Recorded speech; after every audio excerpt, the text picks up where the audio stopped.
जय हिंद। देखिए, हम लोग समझते हैं एमएसएमईज पे जो निर्मला सीतारमण ने नया स्टेटमेंट दिया और क्या क्या चीज़ है ये एमएसएमई, इसके बारे में हम डिटेल से समझते हैं। क्योंकि अभी एमएसएमई के पीछे सरकार वैसे ही पड़ी है जिस तरह रामायण में लक्ष्मण जी को तीर लगने के बाद संजीवनी बूटी के पीछे हनुमान जी पड़े हुए थे।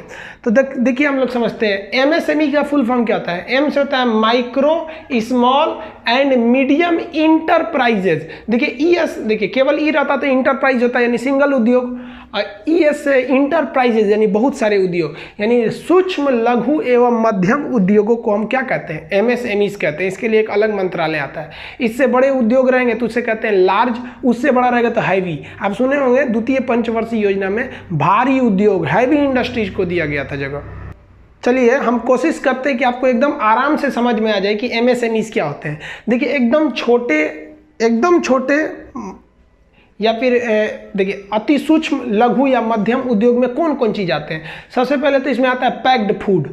आप बहुत सारे पैक्ड फूड खाते होंगे, कुरकुरे, चिप्स, लेज, बिस्किट, क्या क्या आता है, दुनिया भर का तो पैकेट में सामान आता है पैक्ड फूड। तो सारा पैक्ड फूड एमएसएमईज में आता है। फल और सब्जियां, ये सब भी एमएसएमईज में आते हैं। किराना की दुकान, दाल चावल राशन वासन सब एमएसएमईज में चला जाएगा। होटल एमएसएमईज में, रेस्टोरेंट जिसको हिंदी में रेस्तरां कहते हैं ये भी जाएगा एमएसएमईज में।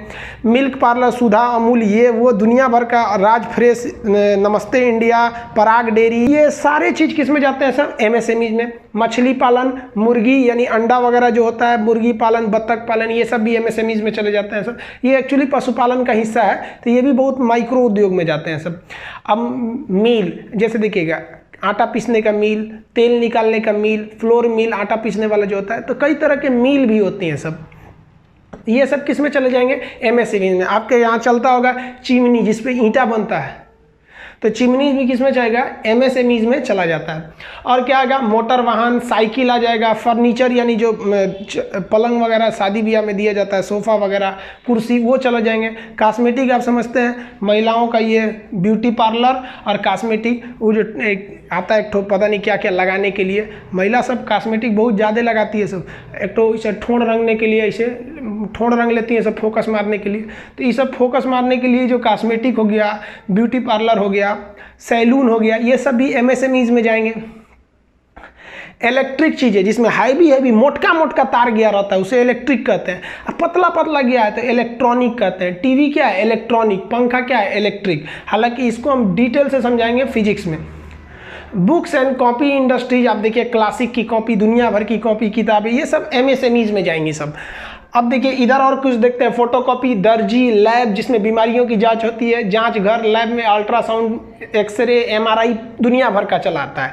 तो ये सब भी एमएसएमईज के अंडर में आते हैं सब। इसको माइक्रो स्मॉल एंड मीडियम यानी एमएसएमईज में रखेंगे। हार्डवेयर, हार्ड मतलब होता है कठोर, वेयर मतलब होता है सामान। हार्डवेयर के अंतर्गत आपको क्या क्या आ जाएंगे, हथौड़ी आ जाएगा, छीनी आ जाएगा, कांटी आ जाएगा, यानी बिल्डिंग को बनाने में जो नहीं ये सब सामान का प्रयोग होता है, हार्डवेयर वगैरह आ जाएगा।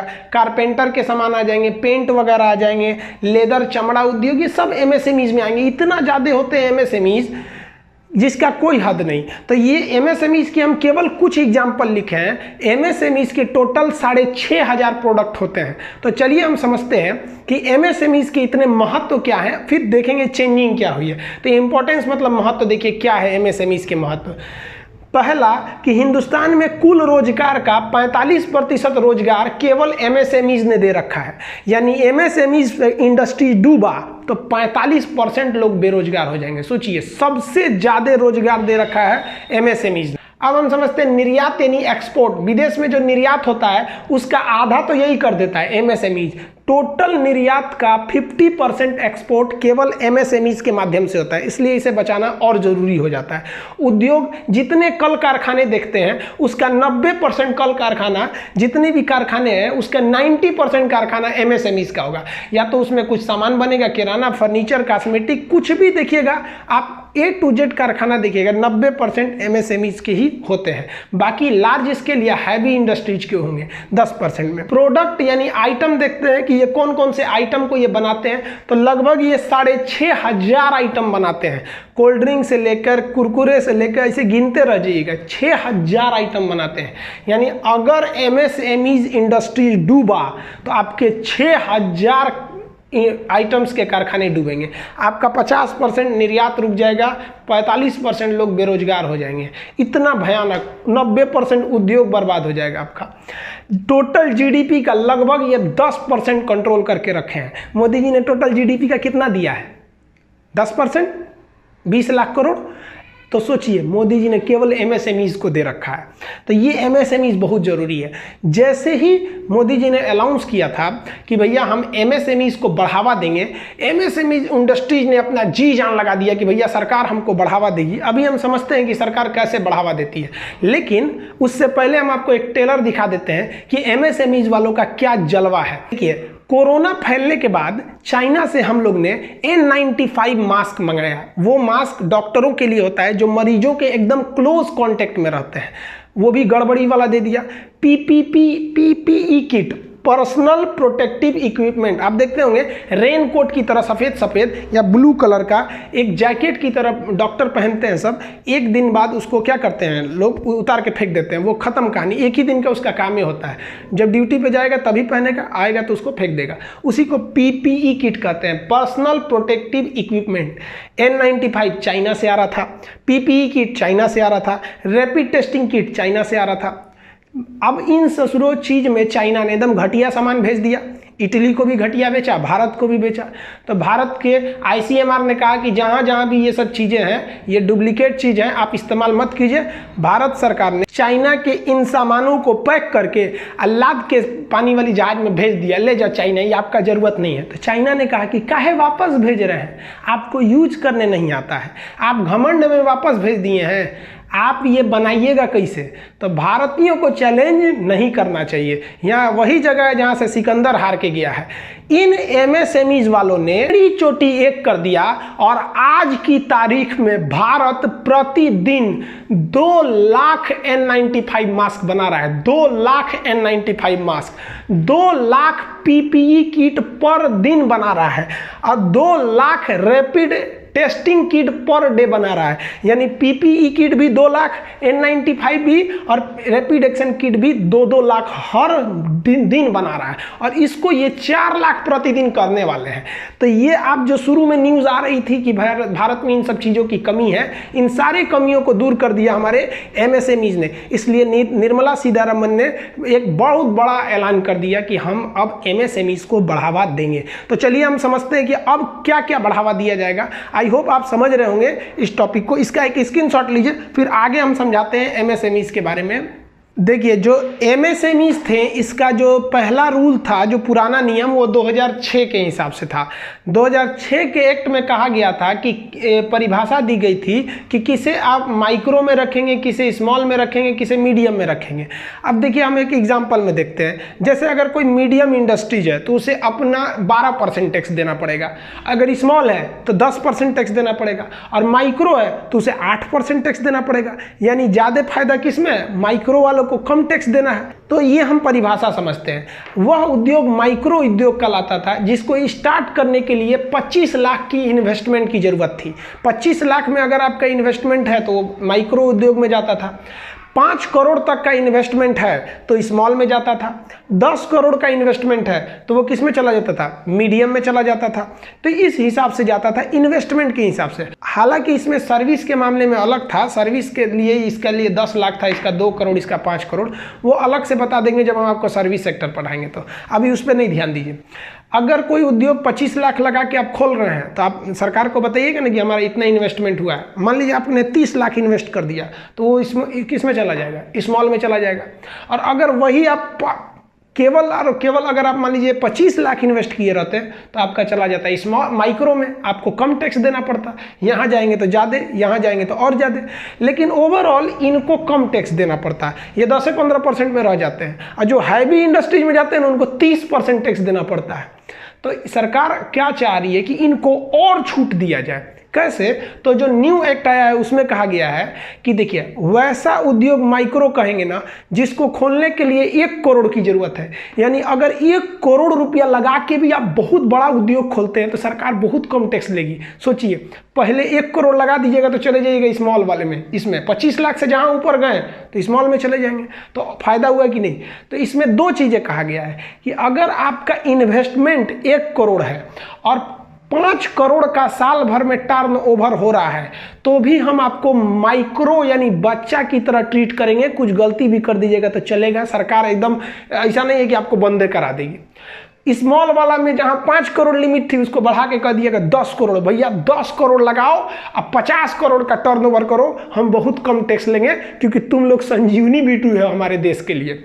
और मीडियम वालों को भी कहा है कि भैया पुराना छोड़ो 10 करोड़, 20 करोड़ लगाओ और 100 करोड़ का टर्नओवर करो, हम तुम लोग को MSME की तरह ट्रीट करेंगे कि बाबू ये अच्छे हैं सब, इनकी ओर ज़्यादा ध्यान नहीं दीजिए, ये देश को बचा के रखते हैं सब, देश के लोगों की ज़रूरत की चीज़ें बनाते हैं सब। तो ये नया समझ में आ गया। अब हम समझते हैं कि MSMEs को वह कौन सी ऐसी बेनिफिट, वह कौन सा ऐसा छूट दिया जाता है जो लार्ज इंडस्ट्रीज या हैवी इंडस्ट्रीज को नहीं दिया जाता है। तो देखिए सबसे पहला, बैंक इनको इजीली लोन दे देती है, आराम से लोन दे देती है क्योंकि इनकी गारंटी सरकार ले लेती है कि ये भागेगा नहीं। समझ में आ गया? हैवी सबको जल्दी लोन नहीं मिलता है। दूसरा, इनको जो लोन दिया जाता है उनका इंटरेस्ट रेट, ब्याज दर बहुत कम होता है।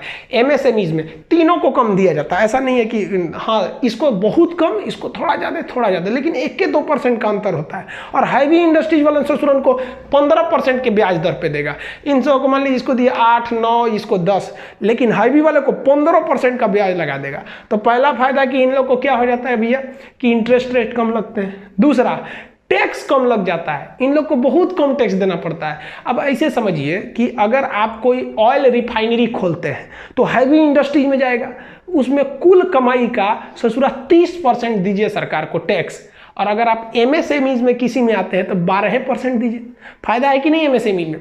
तो सरकार पूरी तरह MSME को बचा रही है। क्यों? अभी हम बता दिए, क्योंकि भैया 45% रोजगार वही दे रहे हैं, 50% एक्सपोर्ट वही कर रहे हैं, 6500 से ज़्यादा आइटम बना रहे हैं, तो ये सब उनका फायदा है। दूसरा, लाइसेंस सरकार आराम से दे देती है कि हाँ भैया आप लाइसेंस ले जाइए, आपको कोई दिक्कत नहीं है। जैसे आप देखिए ध्यान से, एग्जाम्पल में देखिएगा, आप अपने शहर में नोटिस किए होंगे कि कुछ ऐसे सड़कें होती हैं जहां पर टेम्पू को या जीप को नहीं जाने दिया जाता है, लेकिन हवाई बैटरी से चलने वाला रिक्शा कोनों गली में घुस जाता है।